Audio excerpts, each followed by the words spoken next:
¿Eres de los que devoran documentales de crímenes reales hasta altas horas de la madrugada? ¿Crees haber visto ya todas las historias, desentrañado los misterios más oscuros y conocido a los criminales más retorcidos que el gigante del streaming tiene para ofrecer? Si eres un aficionado al true crime, un crítico de televisión o un estudiante de periodismo, seguro que has notado un patrón. Netflix nos ha acostumbrado a una fórmula casi perfecta: un crimen impactante, una investigación llena de giros y, con suerte, una resolución que nos deja satisfechos, o al menos con una teoría clara. Pero, ¿y si te dijera que hay una clase de crímenes que Netflix, con toda su capacidad de producción y su apetito insaciable por el contenido, parece evitar deliberadamente? Casos tan complejos, tan inquietantes o tan políticamente incómodos que han sido ignorados, minimizados o enterrados por años, precisamente porque no encajan en esa narrativa pulcra y comercialmente viable. Hoy vamos a desenterrar tres de ellos. Olvídate de los casos que ya conoces. Estas son las historias prohibidas, los callejones sin salida narrativos y los silencios ensordecedores que el gigante del streaming quizás no quiere que veas. Prepárate para un análisis crítico que va más allá de la superficie. Antes de sumergirnos en los casos, es crucial entender qué nos ofrece Netflix en el género True Crime y por qué funciona tan bien. La plataforma ha perfeccionado el arte de la intriga, la empatía con las víctimas y la demonización de los perpetradores. Nos presenta historias con arcos narrativos claros, donde la justicia, aunque tardía, a menudo prevalece, o al menos se nos da una explicación plausible. Esta fórmula satisface nuestra necesidad humana de orden en el caos, de encontrar sentido en lo sin sentido. Nos permite explorar el lado oscuro de la humanidad desde la seguridad de nuestro sofá, ofreciendo una catarsis vicaria. Pero, ¿qué sucede cuando un caso desafía esta estructura?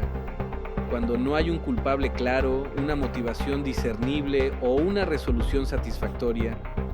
Es entonces cuando la maquinaria narrativa de Netflix parece gripar, revelando las limitaciones de su modelo de negocio y su impacto en la forma en que consumimos la realidad. Netflix nos ha acostumbrado a una fórmula casi perfecta: un crimen, una investigación y, con suerte, una resolución que nos deja satisfechos. Pero, ¿qué pasa cuando la verdad es tan turbia que es imposible saber qué pasó? ¿Qué sucede cuando cada respuesta solo abre la puerta a más preguntas, desafiando nuestra necesidad de cierre? Bienvenidos al laberinto de Michael Peterson, un novelista de guerra cuya vida de ensueño se hizo pedazos una noche de diciembre de 2001. Él mismo llamó a emergencias desesperado, diciendo que su esposa, Kathleen, se había caído por las escaleras de su enorme casa en Carolina del Norte. Pero cuando la policía llegó, la escena no cuadraba con una simple caída. Había sangre, demasiada sangre, y las salpicaduras en las paredes y el techo parecían contar la historia de un ataque brutal. La conclusión de los investigadores fue clara: Michael Peterson había asesinado a su esposa, probablemente con un atizador de la chimenea. Aquí es donde el guión de un true crime convencional debería ser simple, pero este caso es un laberinto de espejos. Para empezar, el supuesto atizador, el arma homicida, jamás apareció. El acusado era un hombre respetado en su comunidad, un padre de familia que juraba y perjuraba que era inocente. Su equipo de defensa, liderado por el brillante abogado David Rudolph, estaba listo para pelear con uñas y dientes, desmantelando cada pieza de la acusación. La historia era tan increíblemente compleja que un equipo de documentalistas franceses tuvo acceso total a la defensa, grabando cada estrategia, cada reunión y cada duda. El resultado fue The Staircase, una miniserie documental estrenada en 2004, mucho antes de que Netflix dominara el mundo del streaming. Durante años, este documental fue una joya de culto, demasiado denso y ambiguo para una plataforma que busca engancharte rápido con respuestas claras. Mostraba un sistema judicial con fallas por todos lados, donde la verdad parecía depender de quién contaba la mejor historia, no de los hechos irrefutables. No había héroes ni villanos claros, solo matices de gris. El documental llegó a explorar teorías tan extrañas como la posibilidad de que un búho hubiera atacado a Kathleen, causándole las heridas en la cabeza que se confundieron con golpes. Reveló secretos de la vida de Michael que destrozaron su imagen pública, como su bisexualidad y sus encuentros con prostitutos, elementos que la fiscalía usó para pintar un retrato de un hombre engañoso y violento. Y todo terminó con un veredicto de culpabilidad que, a día de hoy, muchos consideran un grave error judicial, una condena basada más en prejuicios morales que en pruebas forenses sólidas. Años más tarde, Netflix finalmente compró el documental y añadió nuevos episodios sobre los giros que dio el caso, incluyendo la liberación de Peterson bajo la doctrina Alford. Pero el hecho de que no lo produjeran desde el principio lo dice todo sobre su reticencia inicial. The Staircase no ofrece ese final cerrado y satisfactorio que el público de la plataforma suele esperar. Es un recordatorio crudo de que a veces la justicia no es tan clara, que los sistemas son falibles y que la verdad se queda para siempre al pie de una escalera, envuelta en sombras. Este caso es un desafío a la narrativa lineal, una crítica implícita a la simplificación que a menudo buscamos en el true crime. Para los aficionados al género y los estudiantes de periodismo, es un estudio de casos sobre la ambigüedad y la ética de la representación. Si un caso sin respuestas claras es incómodo, hay algo que lo es todavía más. Un crimen que apunta directamente a las sombras del poder, al espionaje internacional y a los secretos de Estado. Si el caso anterior te pareció complicado, el siguiente desafía toda lógica y se adentra en un terreno donde la verdad es un lujo que pocos pueden permitirse. Noviembre de 1970.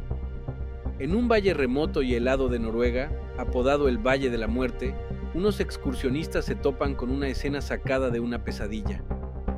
El cuerpo de una mujer, parcialmente calcinado, yaciendo entre unas rocas.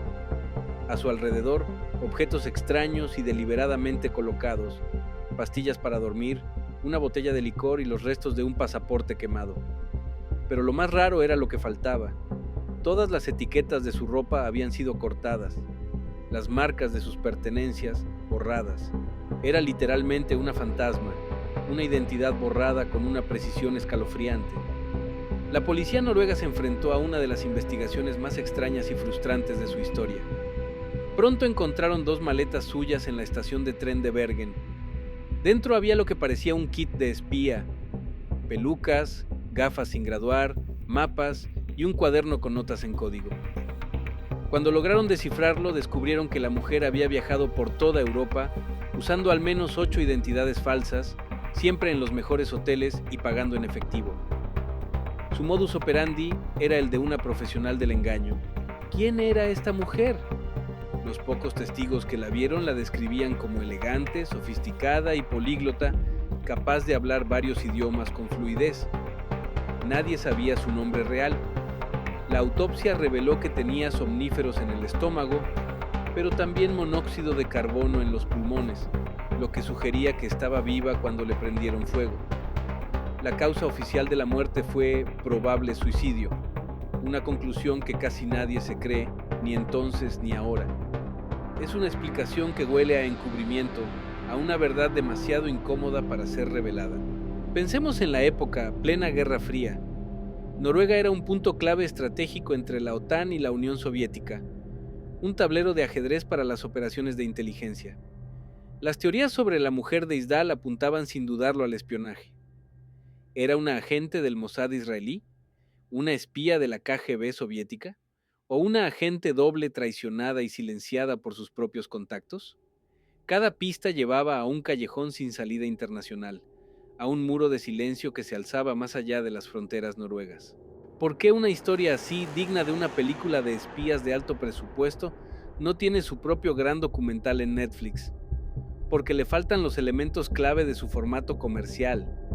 No hay un culpable para entrevistar en la cárcel. No hay familiares que puedan contar su versión de forma segura. Y sobre todo, no hay una resolución que no implique desenterrar secretos de Estado.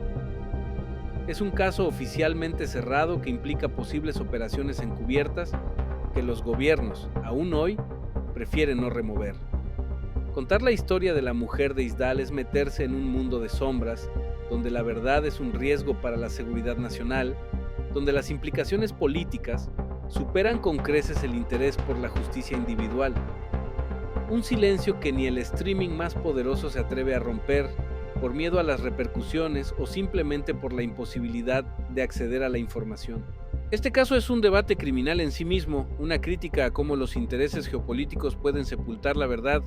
Ya vimos un caso demasiado ambiguo y otro demasiado peligroso. Pero hay una tercera categoría de crímenes que Netflix parece evitar. Aquellos que son simplemente un abismo, un misterio puro que se traga a todo el que intenta resolverlo, dejando solo preguntas y una frustración inmensa. El 9 de febrero de 2004, Maura Murray, una estudiante de enfermería de 21 años, hizo algo muy extraño. Empacó sus cosas, vació su cuenta bancaria y le mintió a sus profesores, diciendo que tenía que ausentarse por una muerte en la familia que nunca existió.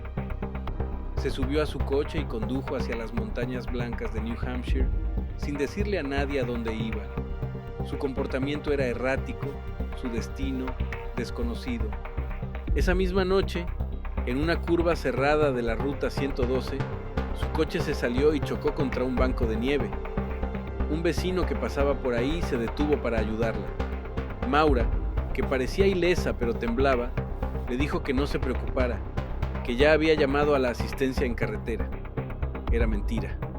En esa zona remota no había señal de celular. El vecino, con una mala corazonada, llamó a la policía de todos modos. Cuando la patrulla llegó, menos de 15 minutos después, el coche estaba allí, cerrado con llave. Pero Maura Murray se había esfumado. Simplemente se desvaneció en la noche helada, sin dejar ni una sola huella en la nieve, como si la tierra se la hubiera tragado. Lo que vino después es una de las desapariciones más desconcertantes y obsesivas de la era de Internet. ¿De qué huía Maura? ¿Intentaba escapar de su vida solo por unos días o para siempre? Dentro del coche se encontraron libros sobre supervivencia, alcohol que acababa de comprar y direcciones impresas hacia un destino en Vermont. Cada detalle solo añadía más capas al enigma. Su vida personal, sus relaciones, sus problemas académicos y legales, todo fue escudriñado, pero nada ofrecía una respuesta definitiva. El caso de Maura Murray es un agujero negro narrativo. No hay cuerpo, no hay escena del crimen clara, no hay sospechosos confirmados, solo hay teorías, especulaciones y una comunidad de detectives de Internet que han dedicado años a intentar resolverlo. Se adentró en el bosque y murió de frío o por un accidente. Fue secuestrada por un depredador que justo pasaba por ahí, un escenario aterradoramente plausible en una carretera solitaria, o consiguió lo que parecía desear, empezar una nueva vida en otro lugar, tal vez en Canadá, dejando atrás su pasado. Este caso es un fenómeno en podcasts y ha sido cubierto en otras plataformas, pero Netflix, a pesar de su exitosa serie Misterios sin resolver, nunca le ha dedicado un documental original profundo. La razón parece simple: la historia de Maura Murray es frustrante. No ofrece un cierre, ni una revelación final, ni siquiera una teoría dominante que pueda ser presentada como la más probable. Cada pista solo lleva a más y más especulación, a un ciclo interminable de hipótesis sin verificación. Para una plataforma que vive de mantener a la audiencia enganchada con giros y respuestas, un caso como este es un callejón sin salida narrativo. Es un relato sobre la ausencia, sobre un vacío que no se puede llenar, y eso para el formato de entretenimiento es un riesgo demasiado grande. Es un análisis mediático de lo que el público no quiere ver, la cruda realidad de la incertidumbre. El laberinto legal de Michael Peterson, el secreto de estado de la mujer de Isdal y el vacío inexplicable de Maura Murray. 3 historias, un patrón revelador. Netflix nos ha vendido una idea del true crime, un rompecabezas que con suficiente drama, episodios y una producción impecable siempre se puede resolver, o al menos se puede presentar una narrativa convincente. Pero la realidad, como hemos visto, es mucho más caótica, más ambigua y a menudo más frustrante. Existen crímenes que son demasiado complejos para una narrativa lineal, demasiado inconvenientes para los intereses políticos o están demasiado vacíos de respuestas para caber en una fórmula de entretenimiento. Son las historias que nos recuerdan que no siempre hay respuestas, que la justicia es imperfecta, que los gobiernos guardan secretos y que a veces el misterio es lo único que nos queda. Y esas son precisamente las historias que los gigantes del streaming, con su enfoque en el engagement y la satisfacción del espectador, no siempre se atreven a contar. Su silencio es, en sí mismo, una crítica a la mercantilización de la tragedia y a la simplificación de la verdad. ¿Conoces otro crimen que, por su complejidad, sus implicaciones políticas o su absoluta falta de resolución, debería estar en esta lista de crímenes perfectos que Netflix evita? Déjalo en los comentarios y abramos un debate criminal más profundo. Y si quieres seguir descubriendo las historias que otros prefieren no tocar, aquellas que desafían la narrativa convencional y nos obligan a pensar críticamente, suscríbete y activa las notificaciones. Porque a veces, la verdad más aterradora no está en la pantalla, sino en los casos que permanecen en silencio, esperando ser desenterrados por mentes curiosas y críticas como la tuya.